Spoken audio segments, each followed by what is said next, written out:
ఈరోజు నేను ఈ వీడియోలో టమాటో పెరుగు చారు ఎలా తయారు చేసుకోవాలో చూపించబోతున్నాను. టమాటో పెరుగు చారు అనొచ్చు, పెరుగు పచ్చడి అనొచ్చు, మజ్జిగ చారు అనొచ్చు. ఏదైనా కూడా ఒకటేనండి. టేస్ట్ మాత్రం చాలా బాగుంటుంది. దానికోసం ముందుగా ఒక ప్యాన్లో ఆయిల్ వేసుకుని ఎండుమిర్చి, శనగపప్పు, మినపప్పు అండ్ అట్లాగే ఆవాలు, జీలకర్ర అన్నీ కూడా వేసుకుని ఫ్రై చేసుకోవాలి. అలాగే ఉల్లిపాయ ముక్కలు, పచ్చిమిర్చి ముక్కలు, అలాగే కరివేపాకు కూడా వేసుకుని ఫ్రై చేసుకోవాలి. ఇవి మరీ ఎక్కువ ఫ్రై అవ్వాల్సిన అవసరం లేదండి. మామూలుగా అయితే అసలు పచ్చిగా ఉంటేనే బాగుంటాయి. లైట్గా ఫ్రై చేయాలన్నమాట. ఒక 2 నిమిషాల పాటు ఫ్రై చేసిన తర్వాత టమాటో ముక్కలు కూడా వేసుకుని కలుపుకోవాలి.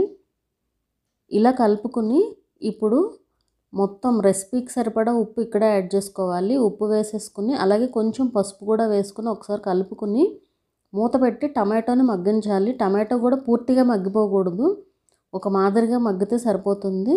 ఈలోపు మీరు ఎంతైతే పెరుగు వేయాలనుకుంటున్నారో దాన్ని ఇలా కొంచెం బీట్ చేసి పెట్టుకోండి. పెరుగు గడ్డలు గడ్డలుగా ఉండేదానికంటే ఇలా సాఫ్ట్గా ఉంటే బాగుంటుంది. ఇలా బీట్ చేసుకుని పక్కన పెట్టుకుని ఇప్పుడు మూత తీసి చెక్ చేశారంటే టమాటో మగ్గి ఉంటుంది అండ్ మీకు మంచి వాసన కూడా వస్తూ ఉంటుంది. టమాటో ఉడికిన వాసన అయితే వస్తే సరిపోతుంది అనమాట. పూర్తిగా ఉడకాల్సిన అవసరం లేదు.